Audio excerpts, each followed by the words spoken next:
sistem kerja iblis ini ada 3. Pertama, ibu dan bapak rahimakumullah, wala tattabi'u khutuwatis syaitan. Kata Allah Ta'ala, jangan kalian ikuti bujuk rayu syaitan. Allah Ta'ala menggunakan kalimat khutuwati. Apa makna khutuwati? Khutuwati itu dari kata khat.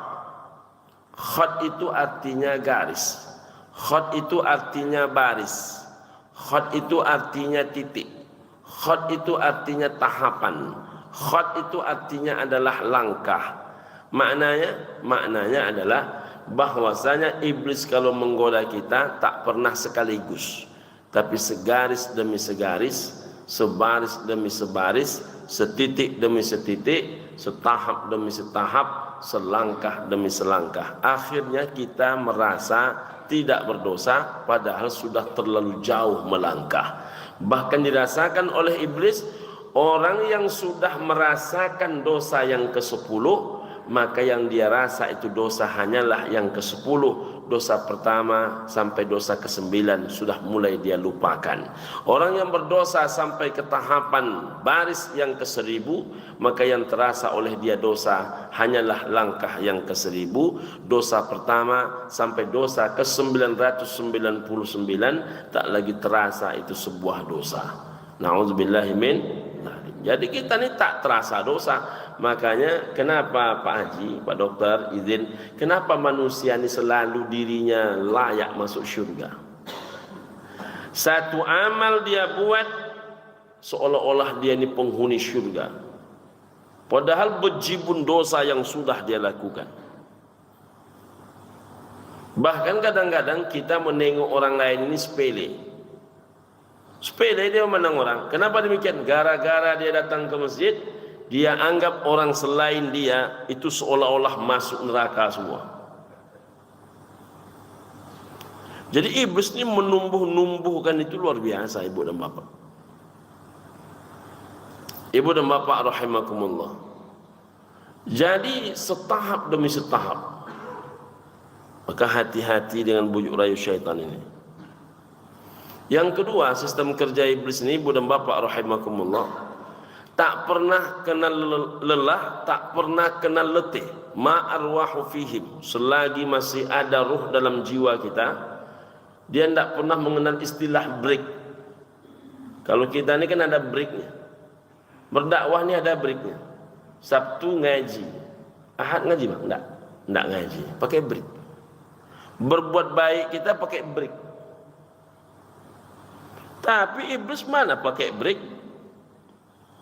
Tak ada iblis itu keluar main, istirahat dulu, jalan-jalan dulu. Tidak ada. Dia tiap hari itu menjebak kita dengan berbagai cara. Bahkan semakin susah kita, itu makin masuk bujuk rayu syaitan itu. Makin susah kita, bujuk rayu dia masuk. Senang hati kita, bujuk rayu dia pun masuk. Jadi senang kita, bujuk rayu dia masuk juga. Susah kita, bujuk rayu dia masuk juga. Hidup kita, bujuk rayu dia masuk. Sehat kita, bujuk rayu dia masuk. Dah nak mati kita, dah nak mati dah. Satu-satu nafas lagi, ghar-ghar, sakaratul maut. Saat itulah dia datang dalam bentuk berhala. Dia datang dalam bentuk patung. Dia datang dalam bentuk seolah-olah dialah orang besar yang akan menolong. Maka saya perlu mengingatkan ibu dan bapak, jangan bawa ayah kita, emak kita ke rumah sakit yang bisa terancam tauhidnya di situ. Tak ada yang menalkinkan dia. Padahal di saat sakaratul maut, keluarga biasanya belum tentu bisa masuk. Di ruangan ICU itu tak semua orang bisa masuk. Kalaupun ada yang bisa masuk, dia tak pula paham agama. Padahal kata Nabi SAW, ketika masa sakaratul maut, lakinu mautakum, talkinkan orang yang mati itu. Apa yang mesti diajarkan? Kalimat yang setiap hari dia baca, la ilaha illallah. Itu pun belum tentu mampu dia membacanya. Sedangkan diajarkan saja belum tentu dia mampu membacanya, apalagi tak diajarkan. Ibu dan bapak rahimakumullah.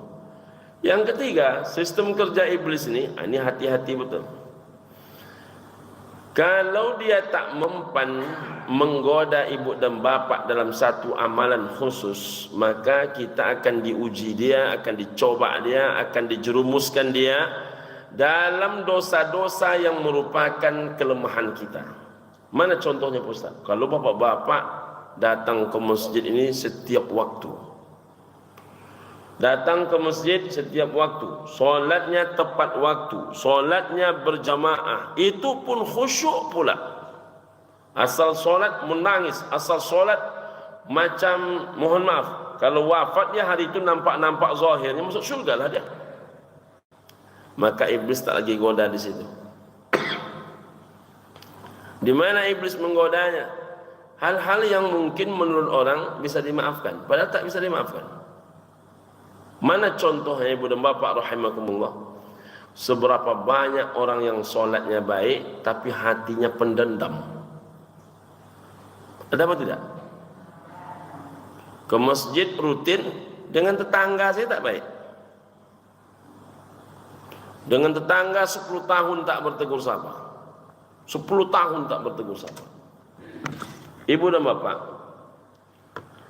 orang yang tak bertegur sapa selama 3 hari, 3 hari saja, 40 hari solatnya tak Allah terima. Orang yang tak bertegur sapa selama 60 hari, maka berarti sudah 80 hari solatnya tak Allah terima. Kalau dia tak bertegur sapa selama 12 hari, maka 160 hari solatnya tak diterima. Kalau dia tak bertegur sapa selama 24 hari, maka berarti sudah 320 hari solatnya tak diterima. Sudah hampir setahun.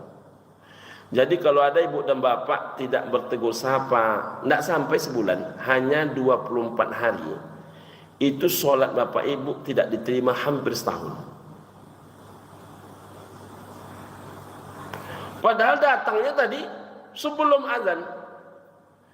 Bukan azan memanggil dia, tapi dia yang menunggu azan. Solatnya berjamaah, solatnya khusyuk, menangis dalam solatnya. Tapi rupanya solat itu tak ada nilainya. Lam yuqbal lahu solatu, ditolak seluruh solat-solatnya. Orang yang tak bisa membereskan hatinya dengan makhluk, bagaimana dia nak mengharapkan kesucian yang maha khalik? Tapi anehnya Pak Haji, saya banyak menemukan yang macam itu. Hati sebongkah ni pendendam, hati sebongkah tu penuh kebencian. Saking bencinya dengan orang tu, dia menjelang mati, orang berwasiat harta, dia berwasiat kebencian.